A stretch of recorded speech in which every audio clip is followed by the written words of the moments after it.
Os pedaços de mim estão aqui,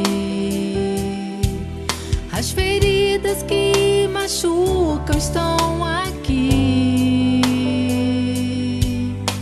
a luta que não se acaba, a aflição que não quer passar. Pego tudo e ofereço em teu altar. Não importa se a dor me machucar e as lágrimas não param de rolar. Não importa quanto tempo ainda terei que suportar. Eu preciso, acima de tudo, te louvar.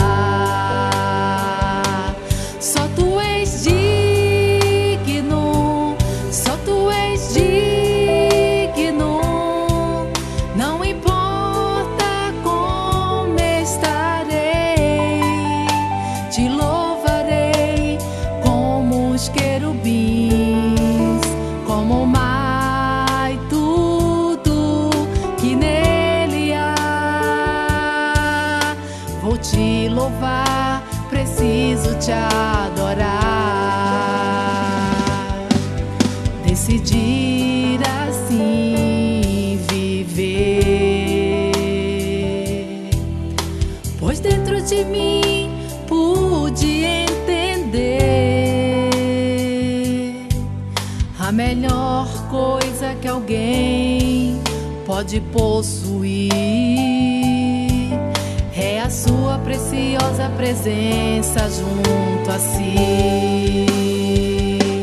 Só tu és digno, só tu és digno.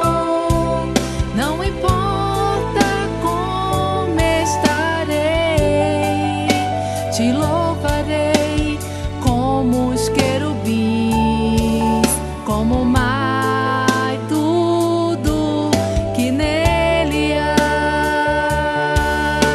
Vou te louvar, preciso te adorar. Só tu és digno, só tu és digno. Não importa como estarei, te louvarei como os querubins, como o mar e tudo que nele há.